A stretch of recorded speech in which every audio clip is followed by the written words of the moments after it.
My name is Rebecca, I'm 38 years old, and my husband's 26-year-old mistress sent me 60 explicit photos of them together, in my own bed, with the message, I'm his next wife. Before I tell you how I made sure those photos made her famous in a way she never, ever expected, let me know where you're watching from in the comments.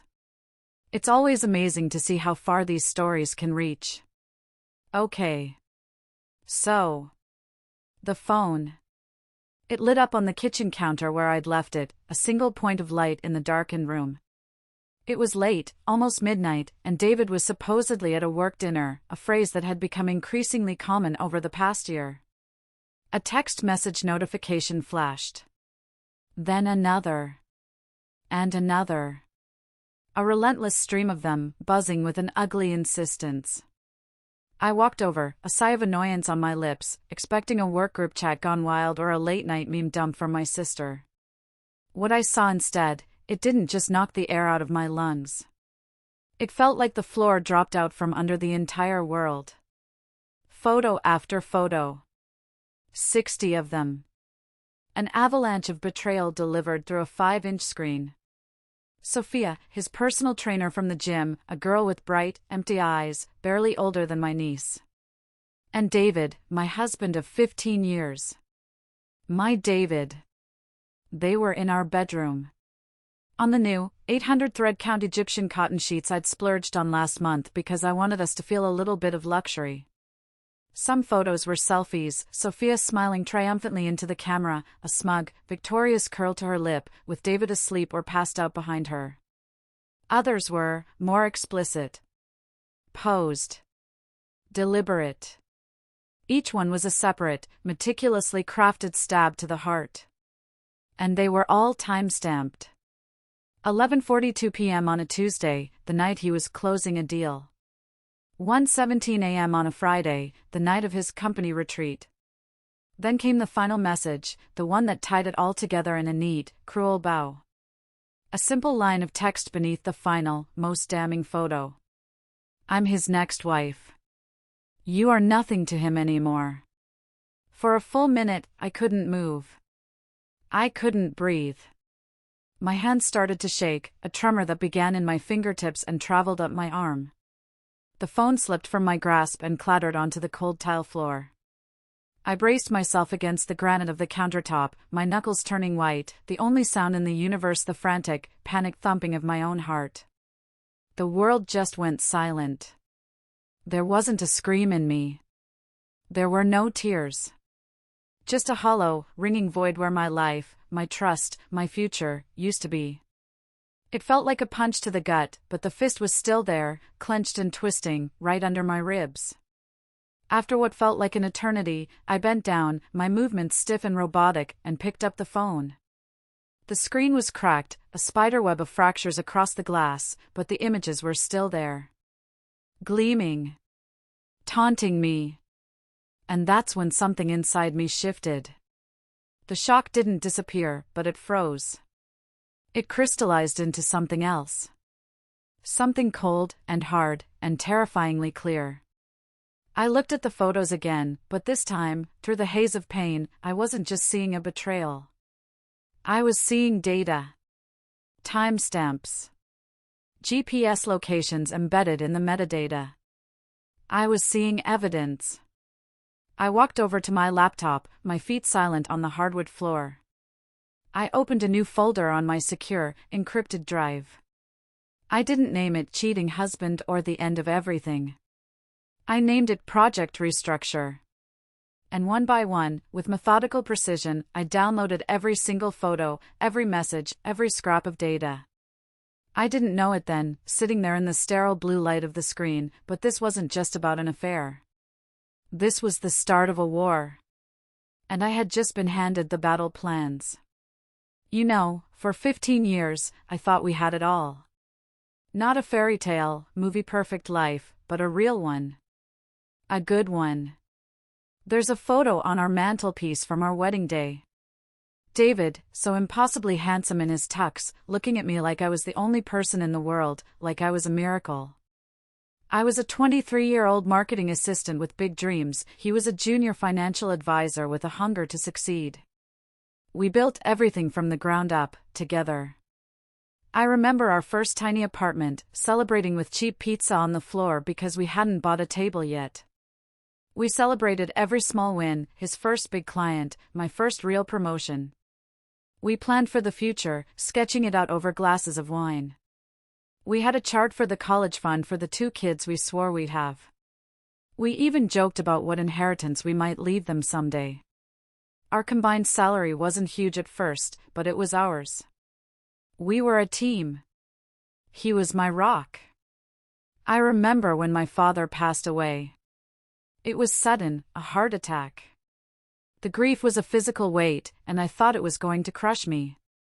After the funeral, I couldn't stop crying for days. David just held me. He didn't offer platitudes or try to cheer me up. He just sat with me in the dark, held my hand, and absorbed my pain. He was my partner, the other half of my soul. But the man who had been coming home for the past 6 months, he was a stranger wearing my husband's face. He was distant, his eyes always tired, his attention permanently glued to his phone. When I'd try to talk to him, to connect, it was like talking to a ghost. The excuses were a constant rotation. Stress at work. Big project. Gotta close this deal. A few months ago, at a dinner party with friends, I made a joke about his obsession with the gym, and he shot me a look so cold, so full of contempt, that it silenced the whole table. Later, he accused me of trying to embarrass him. The signs were there, like little red flags planted along the road to disaster. The faint, sweet smell of a perfume that wasn't mine clinging to his shirts. The credit card statements with charges from restaurants I'd never been to. When I'd ask, he'd become a master of deflection. That was a client dinner, Beck. You know how it is. He made me feel like I was crazy. Paranoid. Insecure. You start to doubt your own sanity.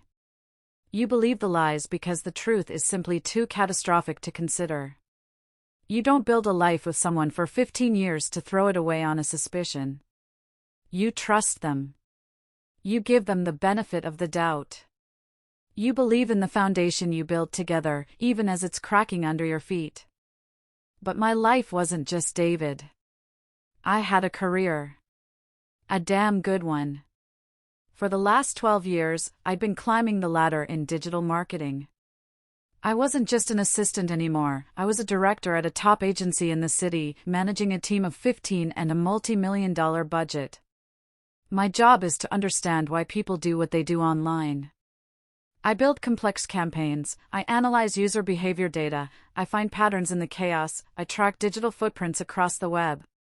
I remember a particularly difficult project last year, a client on the verge of pulling their contract. I spent a week buried in data, and found a tiny, overlooked user segment they had been ignoring. I rebuilt their entire strategy around it. We didn't just save the contract, we doubled their ROI in 6 months. That success got me my directorship. I am good at my job. I am good at finding the truth hidden in the data.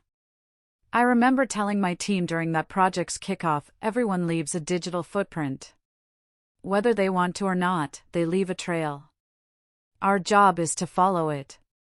I had no idea how soon I'd be using those exact skills to follow a trail of lies that led right back to my own bedroom. The first thing I did wasn't to throw a lamp at David's head, though God knows I wanted to. The first thing I did was what I do best, research. While he slept, oblivious, in the guest room, I couldn't even stand to look at our bed, I was at my laptop. I wasn't a crying, hysterical wife. I was an analyst compiling a report. I started with Sophia. It was almost too easy. Her public social media was a monument to narcissism. A 26-year-old fitness instructor whose life looked like a curated ad for a life she couldn't possibly afford. Photos at 5-star hotels, weekends in Miami, designer bags that I knew a personal trainer's salary couldn't cover. I started a simple reverse image search on some of her profile pictures. I went down a digital rabbit hole, clicking through forums, obscure blogs, and cached websites. I found her. Over and over. Sometimes she was Chloe, a yoga enthusiast. Sometimes she was Amber, a nutrition coach. But it was always her, always with a different man. They were always older, always well-dressed, always had the glazed look of men who couldn't believe their luck. I started to see the pattern. This wasn't a girl who fell in love with my husband. This was a girl with a business model, and my husband was her latest product. My next step was to find a lawyer. Not just any lawyer. I spent hours researching, looking for the sharpest, most ruthless divorce attorney in the city. I found her. Catherine Alastair. Her reputation was legendary. I booked a consultation under a fake name. I walked into her sleek, downtown office feeling like an imposter in my own life. I was wearing my best power suit, my project restructure folder on an encrypted USB drive in my purse. Catherine was a sharp, no-nonsense woman in her 50s with eyes that seemed to see right through you. I didn't cry. I didn't raise my voice. I simply plugged the drive into her conference room monitor and said, "Here is the situation." I walked her through the 60 photos.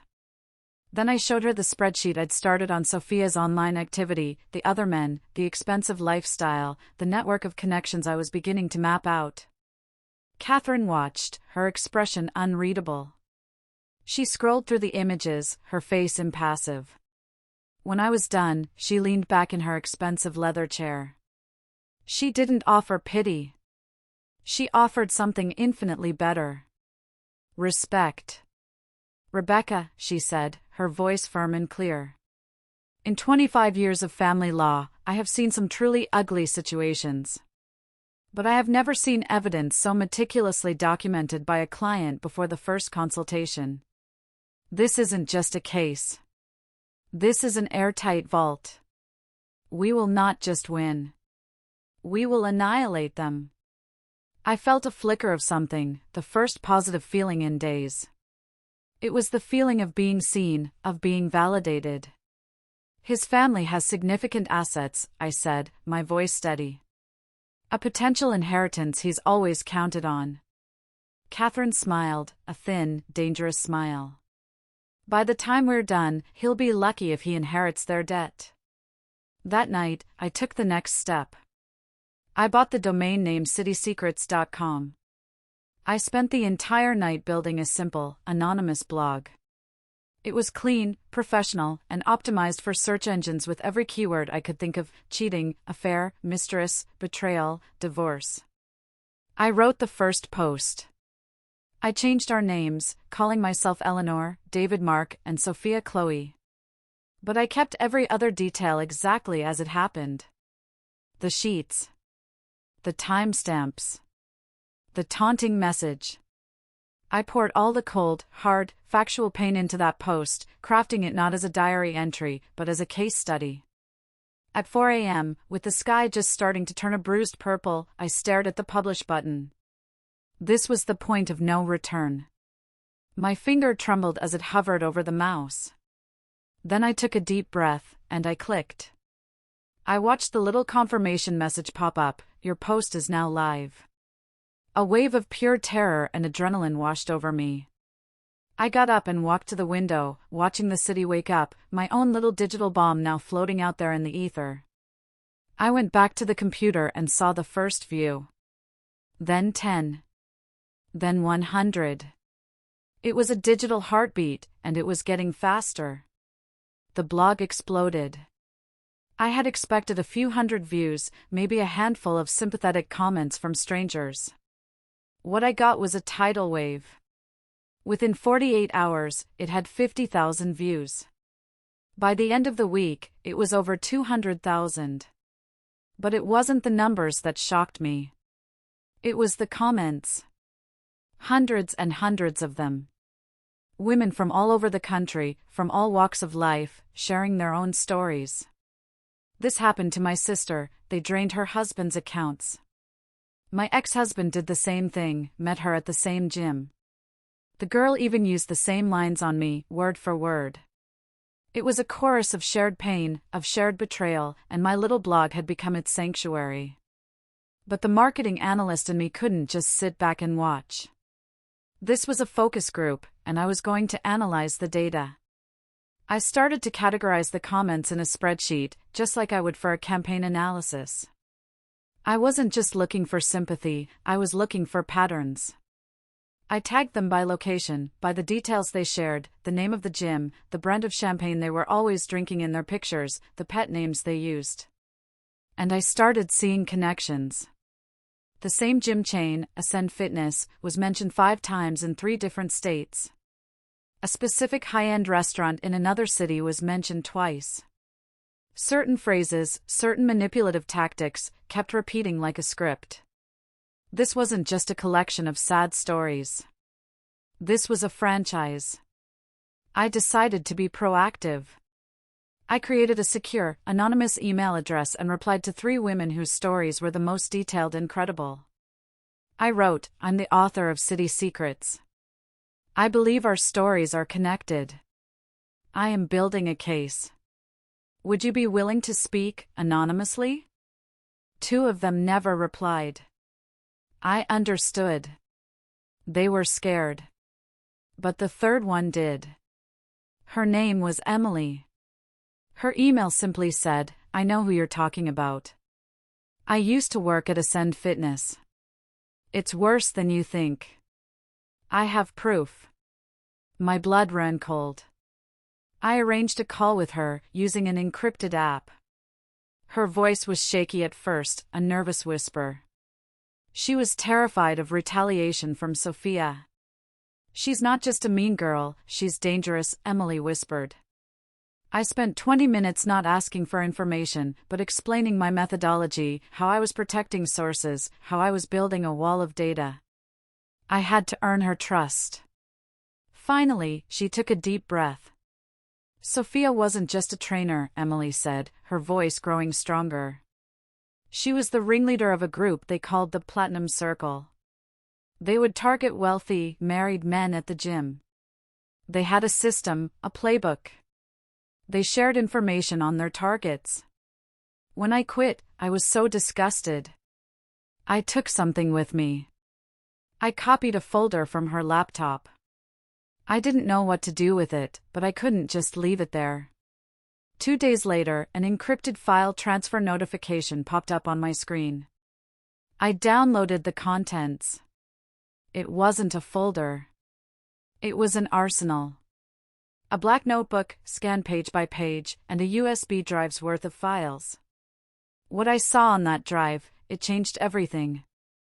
It was a series of spreadsheets, chillingly professional, just like the ones I would make for a marketing campaign. But the targets weren't customers. They were men. Names, ages, estimated net worth, profession, kids, weaknesses. David's name was on it. His weakness was listed as needs constant validation, susceptible to flattery, resents wife's career success. There were folders of WhatsApp conversations between Sophia and at least a dozen other women, sharing tips, celebrating wins, and coordinating their stories. "Mark is taking me to Aruba," one message read. "Just told him the story about my sick mother. He's setting up the emergency fund tomorrow." And then there was the PDF. The one that made me feel physically sick to my stomach. It was a 20-page document, complete with corporate-style graphics, titled, "The Trophy Wife Playbook, a 10-step guide to securing your financial future." It was a step-by-step manual on everything from how to create a chance encounter at the gym, to how to manipulate a man into setting up a separate bank account for you, all the way to how to provoke the wife into a messy, emotional divorce that would make the husband feel justified in leaving her. Step 8 was titled The Photo Blitz, inflict maximum emotional damage to ensure she reacts, not thinks. A panicked woman makes poor legal decisions. I was reading my own life story, my deepest pain, written out as a corporate strategy. This was no longer about a cheating husband. This was about organized, predatory fraud. That night, I didn't sleep. I sat at my laptop, the contents of that USB drive spread across my screen, and I wrote. I rebranded the blog. It was no longer just City Secrets. I launched a new series, right on the homepage, with a stark, bold banner that read, "The Predator Network, How a Ring of Influencers is Exploiting Marriages for Profit." I laid it all out. The playbook, with key sections highlighted. The spreadsheets, with names and financial data redacted to protect privacy but showing the scale. The WhatsApp messages, time-stamped and damning. I presented it not as a scorned wife's diary, but as an investigative report, complete with evidence, analysis, and sourcing. I published the first article in the series at dawn. The reaction was instantaneous and explosive. My original post had gone viral. This went nuclear. Within a day, it was picked up by a major online news outlet. Then another. By the weekend, my anonymous story was the subject of a segment on a national morning news show. I was sitting in my kitchen, drinking coffee, watching a panel of legal and psychological experts discuss the Predator Network and the documents I had leaked. David saw it, too. He walked into the kitchen, his face ashen, holding his phone, the article displayed on the screen. "Rebecca, is this?" He couldn't even finish the sentence.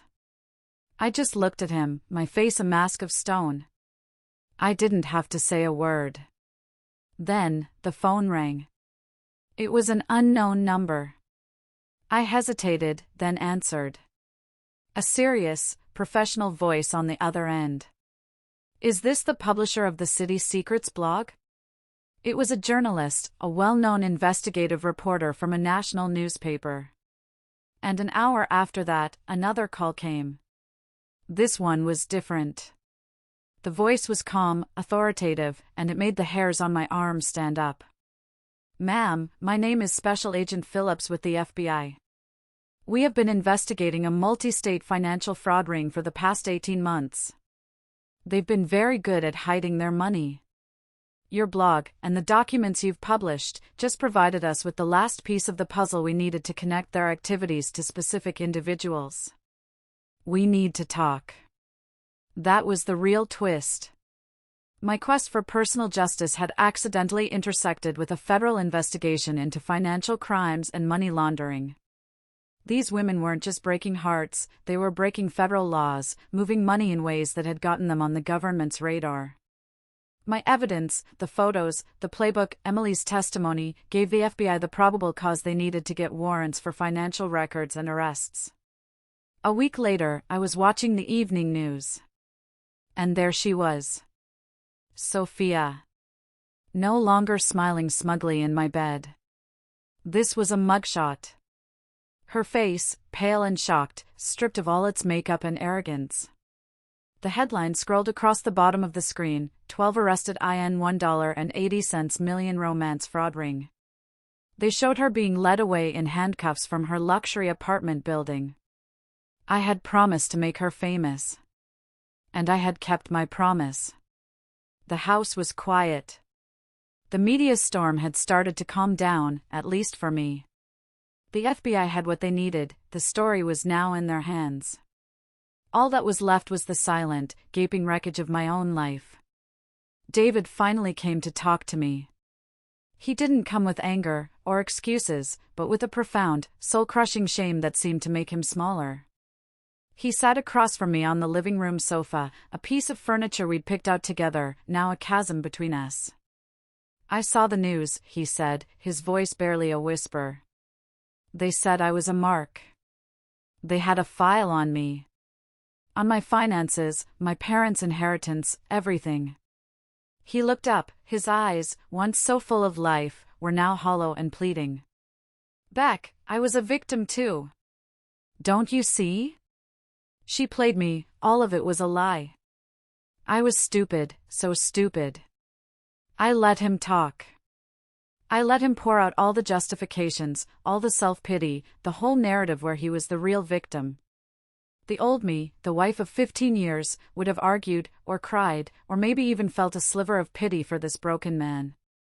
But I wasn't that person anymore. That person had died on the kitchen floor a few weeks ago.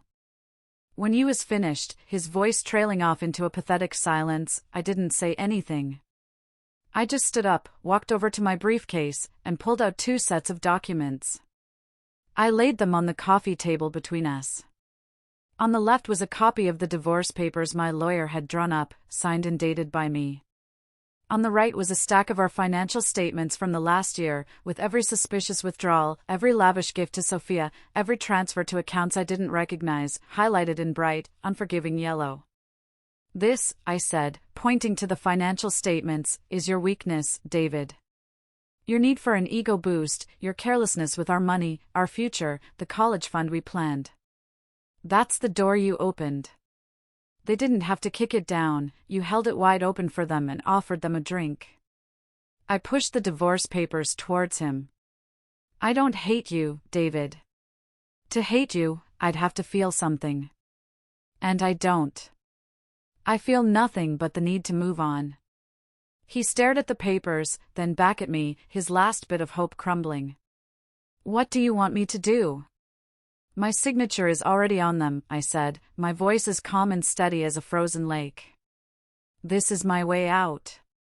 As for your path to redemption, you'll have to find that on your own. It was the last real conversation we ever had. There was no screaming match, no final, dramatic fight. Just the quiet, clean amputation of a life that was no longer mine. A year can change everything. The woman who sat in her kitchen, shattered by 60 photographs, doesn't exist anymore. The divorce was finalized quickly and quietly. David agreed to everything without a fight. He even cooperated fully with the FBI investigation as a witness. I sold the house. I couldn't stand the ghosts. I used the money to start over, in a bright, sunny apartment downtown that was all mine, filled with my books, my music, and my peace. My blog, City Secrets, became something more. After the story broke, I was flooded with offers. Book deals, interviews, movie rights. I took one. I wrote a book called From Victim to Victor. It became an unexpected bestseller. But the most important thing I did was use the platform I'd accidentally built. I founded the Victor Network, a non-profit organization dedicated to helping women who have been betrayed and defrauded. We provide legal aid, psychological support, and career reintegration programs. We have over 20,000 members nationwide. Sometimes, I work late, on a call with a woman on the other side of the country, her voice choked with tears, telling me her husband just left, that she found things on his phone. I listen, and I tell her, I know. I know it hurts. Now let's talk about a plan. I get to be the person I needed when my own world fell apart. I still have my analytics dashboard on my laptop. It's not so different from the ones I used in my old marketing job. But the metrics aren't clicks or conversion rates or ROI. They're a number of women who found new jobs, successful legal cases, members who report feeling hopeful about their future. I took the tools of my old life, the skills that I had honed for years, and used them to build a new one. I used my experience, my pain, and I weaponized it for good. So I want to leave you with this. To any woman out there who has been made to feel small, or old, or invisible. To anyone who has been told they are nothing. Our age is not our weakness, it's our strength. Our experience is not a burden, it's our secret weapon. And the moment we refuse to accept the shame that others try to place on us, the moment we decide to write our own story, that is the moment our real revolution begins. Thank you all so much for listening to my story. It means the world to share it with you. I have a question for you all. What's one piece of advice you would give to someone facing a deep betrayal? Let me know in the comments below. Your wisdom could help someone else watching this right now. And if this story resonated with you, please hit that like button and subscribe for more. It really helps the channel. I'll see you in the next one.